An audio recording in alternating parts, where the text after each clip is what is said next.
I greet you all in the name of 1,000 subscribers.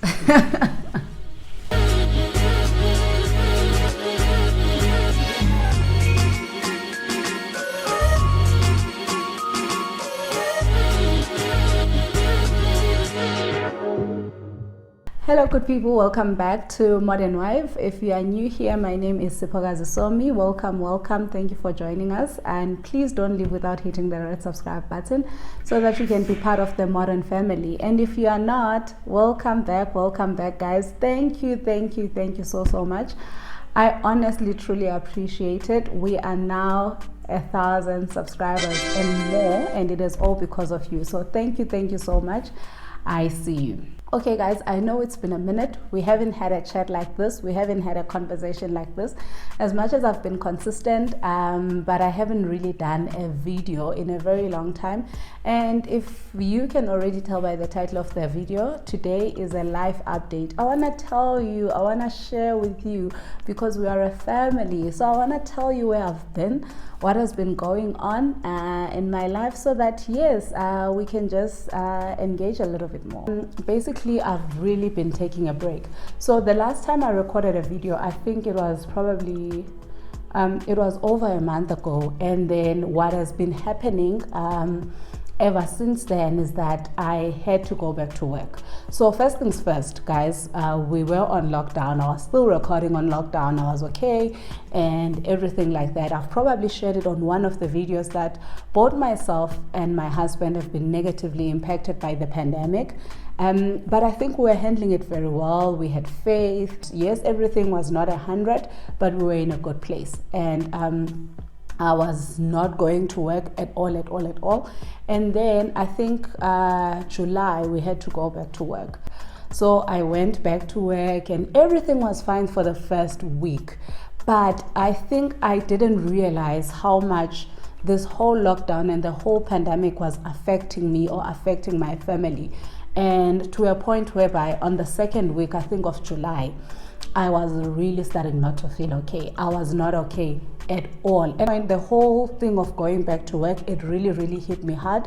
For those who know what I do engage with customers, and that didn't really sit well with me, to be engaging with people. I was not okay. Some people that were not exactly following the rules and the regulations. So I just started having a panic, and I was very anxious. So that meant again that, okay, there's a lot that needs to be done now. There's work, there's more homeschooling, there's home, there's this, there's that. So it was just a lot of things all coming down at the same time.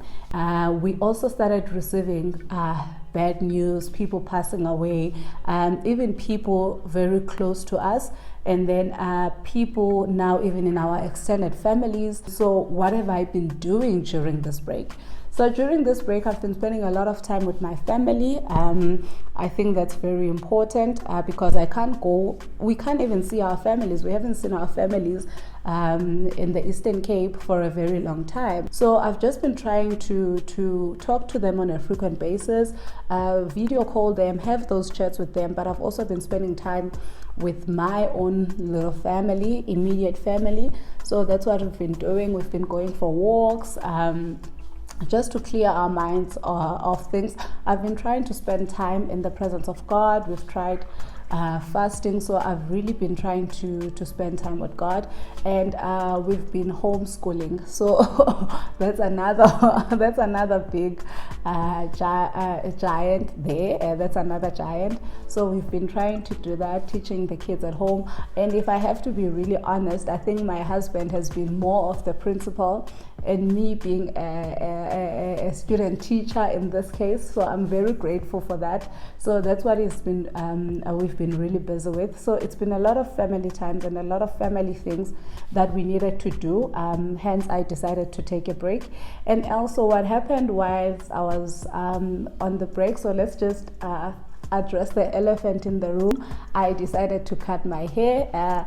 There is no story behind it. It's not like I'm ready to make such a big change in my life. I was just tired of wash day, guys. I'm sorry, and the naturals out there are gonna bite my head off, but to be honest, it's really not that easy taking care of your natural hair at home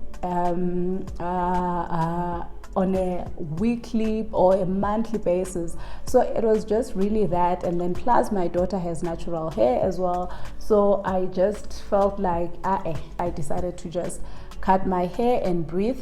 I wanted to just chop it all off, but my husband was like, I forbid you. So this is my 5-2 hairstyle before me being bald. So yes, this is just a step before I go completely bald.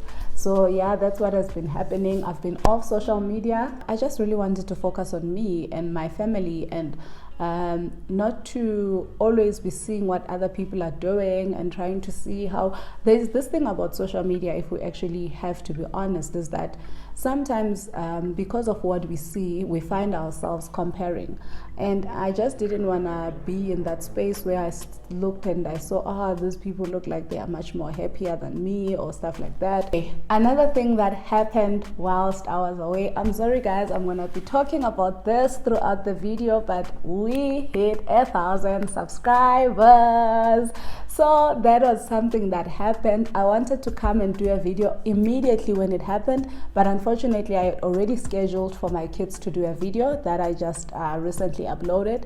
So that's what happened as well. I was so excited, I was over the moon, and I know maybe someone else can be like, whatever, it's only 1,000 subscribers, but guys, honestly, I do not take it lightly at all. And I was thinking, ubani ofuna ukuhlala amamele lo nolali wasebhizana and amoshe idata yakhe, but you guys did that, and for that I truly appreciate you. So that's something good that happened whilst I was taking a break, and I am going to do a 1,000 subscribers giveaway, but don't ask me when.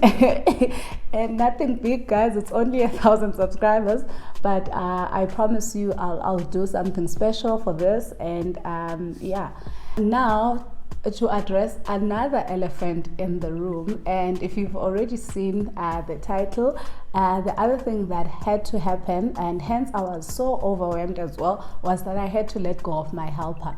Fortunately or unfortunately so, I had to let her go. And unfortunately, if you were hoping for drama, there's really no drama here, guys. There's nothing massive that maybe happened. She was someone that I really got along with. She got along with my kids as well, so she got along with everyone in the house. Even with my family back home, she got along with my sisters. So it was really someone that I didn't have a problem having. And of course she wasn't perfect, because I'm also not perfect in my job, so there were certain things that maybe she could have done differently, but I didn't mind that, because in those areas I would obviously step in. But she was someone that really I didn't have a problem being. For some people, maybe you might feel as if she was overstepping. She was very cheerful and chirpy, and that's one thing that we really enjoy. If someone comes into our home and is going to be our helper, we want them to feel at home. So we never those people that are like, oh, okay, no, you are a helper here, therefore you can't say this, you can't say that, or you can't do this, you can't do that. We want them to really feel at home. And I think she felt at home, and which was a good thing, because she was getting along with everyone. And the other thing as well that I commend her for was that uyakwazi ukwehlisa ingqondo. I don't know how I can say this in English, but uyakwazi ukwehlisa ingqondo yakhe ilingane neyabantwana, which is something that for a mother I'm not very good at. I'm still an adult, so when my kids look at me, they still see an adult, so I'm not very good at that. But she was able to do that. Even with my 4-year-old, you would swear that they were friends. So that's the relationship that I can say that we did have with her, and it was okay. Now the reason why we had to sort of maybe let her go, firstly, like I had mentioned, it's because we had we were still negatively impacted by the financially so by the pandemic, and therefore we had to streamline and just see where we can cut costs and what can we do with and what can we do without. And what had happened is that she went home when the lockdown started. So it was just for her to go home because I was so scared.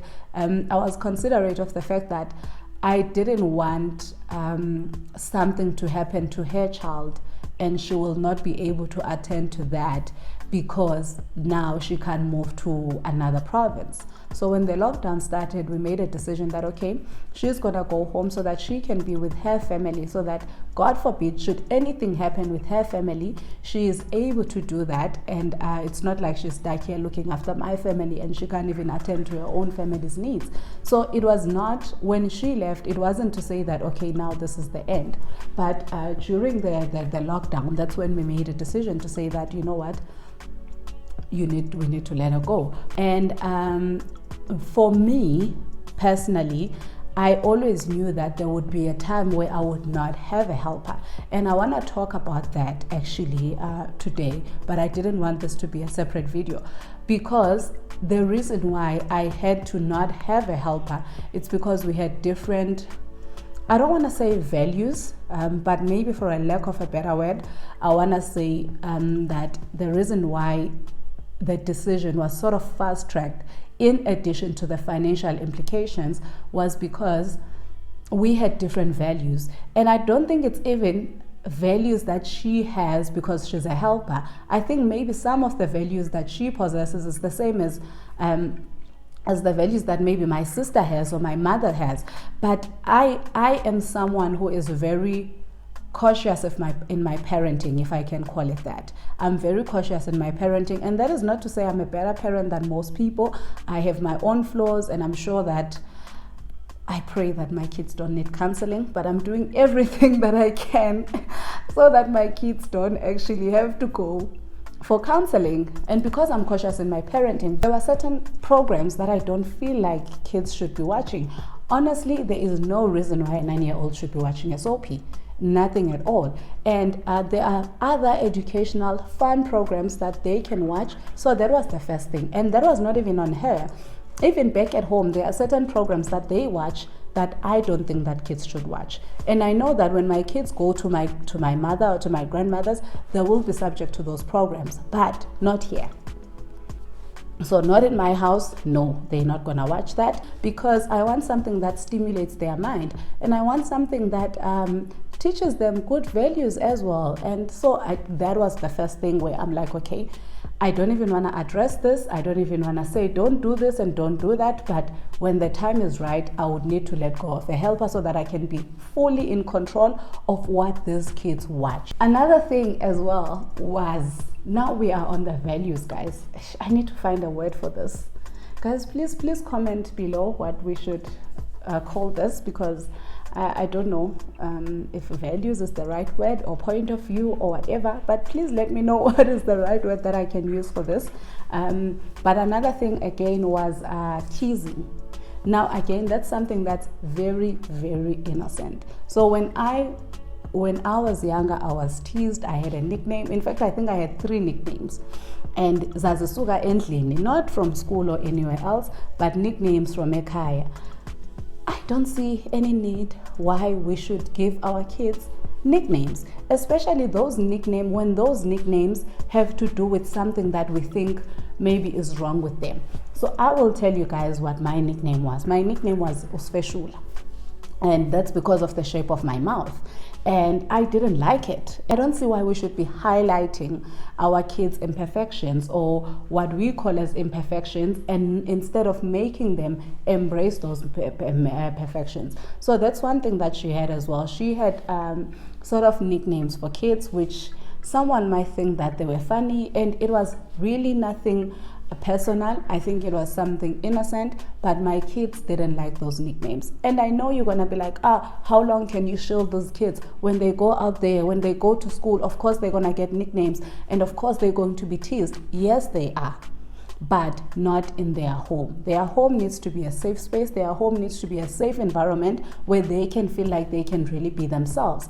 And their home is that place that is supposed to teach them to embrace those imperfections, so that when they do go outside and someone does that to them, they know that it's not okay. Now the other one, the last one, guys, again, these are really petty things.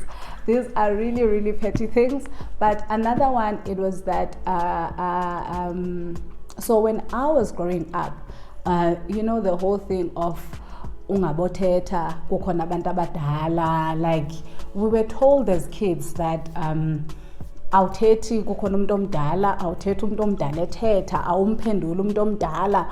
All of those things that were basically, in a way, whether it was intentionally or unintentionally, that made us silence our opinions. So I feel like that's why even in the corporate space, our white counterparts bayasibetha, because from a young age they learned how to voice their opinions. It was okay for them to respond to umuntu omdala, but not in a disrespectful manner. So again, nam I'm against umntwana ophendula ngongahloniphi, but I don't want my kids not to have a voice. So I want my kids to be able to respond to me. I want my kids to be able to have a say in a conversation, if it's about us or within us apparently. So that's another thing.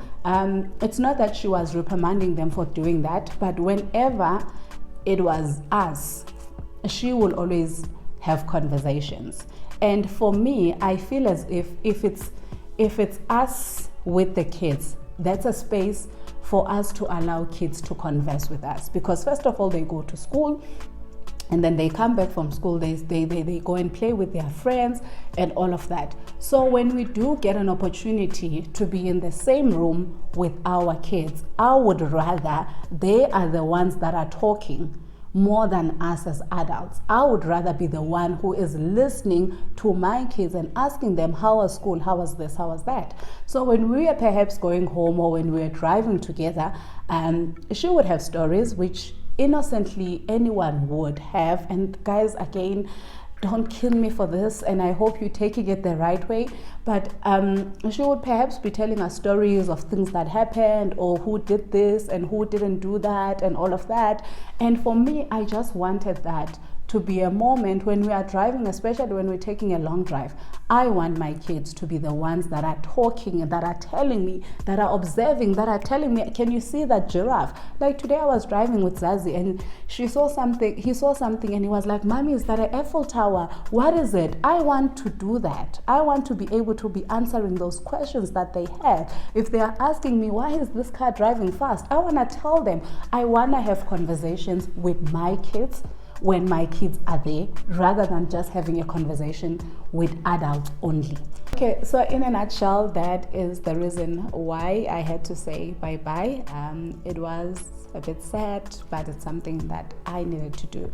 And I know this video was not about that, but this is something that I've been thinking about a lot. And I thought today, let me just share it with you guys, so that you can tell me if I'm really crazy or is this something that you guys do. So if you're a parent as well, please do share with me some of the things maybe that you don't allow certain people to say or to do with your kids, but I'm really hoping that I'm not crazy.